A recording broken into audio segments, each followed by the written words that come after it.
Welcome to America's Heroes Group. And welcome to America's Heroes Group, Roundtable with partner Jesse Brown VA Works. December is AIDS Awareness and National Human Rights Month. Today is Saturday, December 11th, 2021. This day in history, Germany declared war on the United States. World War II. It's Saturday, December 11th. The host is Kelley. My name is Sean Claiborne, co-host. Executive producer is Glenda Smith. And our digital media producer is Ivan Ortega of Scouts Honor Productions. We have a great show today. We have two panelists with us. Dr. Shubha Ahya is the Designated Education Office for Jesse Brown Veterans Affairs and practicing nephrologist in Chicago. And Robert Christopher is the Executive for Business Development at Jesse Brown VA. And we're going to be talking about the 75th anniversary of the VHA, the Veterans Health Administration, where it all started in 1946. So how you gentlemen doing? Hello? Thank you so much for having us, Mr. And Claiborne. women, sorry. That's okay. Thank you for having us. My pleasure, yes, my pleasure. Thank you very much. Let me give you guys a little bit of an introduction also and kind of give some background as to what you guys are about and what you guys do for the VA. So when we look at the history of the VA, it's very, very profound. That 75 years ago, we actually started the VA, or America had the benefit of benefiting from what the VA does. So you guys work, Dr. Ahya is a designated education official for the Jesse Brown VA Medical Center and a practicing nephrologist in Chicago. She attended the college and medical school at Boston University. She completed her residency, fellowship, and chief residency at Barnes Hospital, Washington University in St. Louis, and also completed her residency in internal medicine and a fellowship in nephrology, and is a board-certified nephrology and internal medicine specialist. She has been working in the field of nephrology for over 20 years. And Robert is also in executive business development at the Jesse Brown VA in Chicago. He started this role in March 2021. Also, Mr. Christopher has spent 14 years as the executive director of the McGall Medical Center of Northwest University, which is the sponsoring institution for the medical residency and fellowship training programs at the hospital affiliated with Northwestern University Feinberg School of Medicine, Northwestern Memorial Hospital, Lurie's Hospitals of Chicago, the Shirley Ryan Ability Lab, formerly known as the Rehabilitation Institute of Chicago, and the Jesse Brown VA Medical Center. Mr. Christopher managed the operations of the nation with approximately 11,000 trainees and over 100 specialty and subspecialty training programs. Welcome to you both. So tell us, what is great about this 75-year anniversary? What is going on at the Jesse Brown VA? Well, I'll kick us off here. So 75 years ago, the VA decided that it would be beneficial to our veteran patients, as well as, it turns out, to the entire nation, for the VA to affiliate with some of the nation's leading medical schools. And it all started right here in Chicago in 1946. The very first affiliate medical school with a VA was Northwestern. The second affiliate with a VA was the University of Illinois at Chicago. In 1946, there was only one VA in the area, that was Hines, but not long after that, Lakeside was built and the Westside VA was built. And Northwestern affiliated with Lakeside and UIC affiliated with Westside. And then about 10, 12 years ago, Westside and Lakeside merged to form the Jesse Brown VA. And Jesse Brown's two major affiliates are Northwestern and UIC. And over 100 VAs across the country are now affiliated with medical schools across the country. But it all started here in Chicago, and at Jesse Brown, that's our legacy. We've inherited the very two first affiliates. But as a system, the VA trains almost 75% of physicians in this country get their training at a VA hospital. And in addition to the education component that sees medical students and residents and fellows training at VA hospitals, it's also a great partnership with our affiliates in medical research. And the VA is one of the largest funding sources of medical research in the country. And some groundbreaking research has been, the VA has contributed to. For example, the pacemaker was developed by VA-funded research, the nicotine patch, and some of the leading prosthetic devices in the world have been as a result of VA-funded research. So the VA's impact is not just felt here in Chicago, not even just in the nation, but you could say the entire world. And again, it all started here in Chicago, and this is our legacy at Jesse Brown. We're very proud of it. Wow. Dr. Ahya, am I saying your name right, Dr. Ahya? Yes, sir. That's perfect. All right, I just want to make sure. So can you add to that and also tell us how things have evolved over the generations? Because 75 years is a very long time. I know things have evolved greatly. And it's great to know that Chicago and the Jesse Brown VA here in Chicago actually had such a profound impact on history. I mean, I did not realize that so many doctors were trained at VA facilities. Right. It's completely true. And it's not just physicians. Today, the U.S. Department of Veterans Affairs operates the largest education and training platform for health professionals in our country. So that's more than just medical students and physician trainees. There are over 40 clinical disciplines which are represented in VA's training programs. So that includes podiatrists, psychologists, optometrists. It includes nurses. It includes respiratory care, dietetics, social work, phlebotomy. So VA plays a very critical role in training all different sorts of health professions trainees. In the 2019 to 2020 academic year alone, there were nearly 118,000 trainees that participated in over 7,000 training programs offered via partnerships between 170 VA medical centers. That's just in 1 year alone. Wow. So that's a pretty big number. And at Jesse Brown alone, there are more than 1,600 health professions trainees that train every year. And of these, 800, going back to Rob's point about everything starting at Jesse Brown with Northwestern and with University of Illinois, of these, over 800 are from University of Illinois' medical school and residency and fellowship programs, and over 500 are from Northwestern's medical school and residency and fellowship programs. So, all of these training programs, everything that Jesse Brown offers to health professions trainees has a very positive impact on not only their education and training, but also the health care of veterans. Rob had mentioned that there was a lot of research and innovation as a consequence of the partnership between academic affiliates and VA hospitals. And throughout history, that's certainly been true. And he's just mentioned a couple. I'll add to that because I'm pretty wowed by it. So in addition to the nicotine patch and the pacemaker, there are 3 Nobel laureates that are from VA hospitals. So the first is Rosalind Gallo. She got a Nobel Prize in 1977, only the second woman to win a Nobel Prize. Wow. For her development of the radioimmunoassay technique. It's a way to test and measure substances like insulin and other hormones, enzymes, and vitamins in blood and bodily fluids. That same year, Dr. Shelley, also of the VA, got a Nobel Prize for his research in the area of endocrinology. And then Dr. Murad received a Nobel Prize in 1998 for discoveries related to nitric oxide, which is a chemical that helps to maintain healthy blood vessels.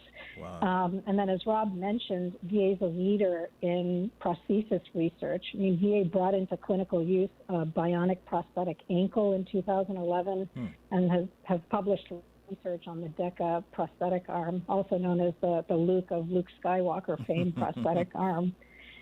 So, and this is just to name a few of the research endeavors and discoveries that VA's been a part of. There are many, many more.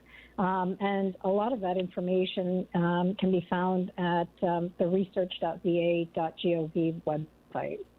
Oh, so explain to me this. I mean, I'm not sure how much you can fill in the information on this question, but how long does it take for a discovery or an innovation in the medical field to actually make it to the mainstream where new technology is vetted and tested and it becomes accessible to most people in America, not just veterans? Yeah, it's a fantastic question. And the reality is it takes years and years. So again, it's all the more impressive the amount of discovery, research, and innovation that has occurred with VA support and funding and researchers and physicians, because these are folks that won the Nobel Prize in whatever year, but had been working on it for years to decades before and had received VA support for years to decades before. Wow. So it's all the more impressive that the VA had the foresight back in the 1940s to say, look, we have to partner with academic affiliates for the betterment of veterans. And as a consequence, it turned out to be the betterment of our country and the world. And also let people know that you can join us in America's Heroes Group now live on Facebook, live streaming our radio talk shows live on Facebook. Like and share so others will become connected to information and resources. You can also listen to America's Heroes Group on iHeartRadio, the iHeartRadio app. Just search America's Heroes Group and watch us on digital TV. You can see us on Roku, Amazon Fire, Apple TV, and our partner Zondra's TV networks at Zulu, Oscar, November, Delta, Romeo, Alpha, Zondra TV networks. Mr. Christopher, so can you tell us a little bit more about the affiliations, the academic affiliations, and is it common practice? And what's truly the difference from a service standpoint if a person goes into a medical facility with an academic affiliation or does not go into a facility with an academic affiliation? What is the main difference that matters to the actual everyday patient? Well, I think that's a good question, and I think the difference is when you go into an academic affiliated hospital, whether it's a VA or a UIC, a Rush, a Loyola, Northwestern, you're going to be seen by a team of physicians, an attending physician like Dr. Ahya, and they will often have with them residents, fellows, if it's a subspecialty, for example, cardiology, there may be a cardiology fellow, and some medical students. And so you're being really taken care of by a whole team of physicians, trainees, and students. And the attending physicians, these are the physicians who teach the physicians to be physicians. And it's really some of the best and brightest minds out there.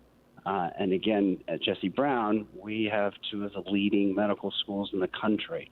I'm sure you've seen the ads of some of our affiliates boasting about how they're the most popular hospitals in the state, and many of those same physicians that make those hospitals rank so high are taking care of our veteran patients at Jesse Brown. And our patients, we believe, at Jesse Brown deserve the best, and I am very confident that they get exactly the best when they come to see us. That's amazing. Now, Yeah. Go ahead, Dr. Ahya. No, I was going to say I agree with that. So at Jesse Brown, we have teams of providers. It includes our attending physician, who could be from the VA and be affiliated with University of Illinois Chicago or Northwestern or University of Chicago. The team would include a resident or perhaps a fellow or a medical student who's on the team. And it really sounds overwhelming when you think about a team of people taking care of you, but in many, many ways it can be a great thing. There are also nursing students and physical therapy students, occupational therapy students, many other students who are training there, but contribute substantially to VA's ability to deliver high-quality care to veterans. Health professions trainees are attentive. They spend extra time at the patient's bedside, and they go above and beyond to care for their patients. So trainees have told others, told us that they love caring for veterans. That's how we know it. There was a recent interview that was done at Northwestern of a couple of a current and a former medical student, and they pointed out that there are a lot of opportunities to take an active and meaningful role in patient care at Jesse Brown. They gave feedback that they're busy calling specialist consults, or running to the pharmacy to pick up prescriptions, they're checking vital signs, but they also have a lot of time to sit and talk with patients, to hear their stories about their time during and after service. Medical students can ask veterans what advice they have to become doctors and what qualities and behaviors that veterans value in their physicians. I mean, that's the feedback that you want when you're going through training. And these experiences in turn inspire these students when they become physicians to work at a VA hospital. But these experiences aren't just limited to medical students. They extend to all health professions trainees who, in having a positive educational experience at Jesse Brown, will be inspired to work at JB when they're working or practicing in nursing or occupational therapy, social work, and psychology, and so on. I think that's incredible because I think it's really important for veterans, particularly to have that comfort level with your doctor. And if that doctor has more experience in a VA setting or a veteran setting where they can access and get information about what veterans look for, what they need, I think that just makes for better health care all around. That's one of the things that I think a lot of veterans complain about, that they feel like they can't connect with their physician if they're going to a civilian doctor or going to a civilian hospital. So now, one thing, having said that, I mean, we have an aging VA population. Our veterans are getting older. The veteran community is shrinking. We have like 20 million veterans right now across the United States. What do you see as the challenges with a shrinking demographic for veterans in general to the VA system, the VHA system, the Veterans Health Administration system? How does that affect that operation? Yeah, I mean, it's a fantastic question, and I think that VA is aware and, changing and modifying its focus based on veterans' needs. I mean, we have a robust geriatrics program here, and I think that we're constantly looking for feedback from veterans to not just students. I'm talking about attending hospital leadership to find out what is it that Jesse Brown's population needs.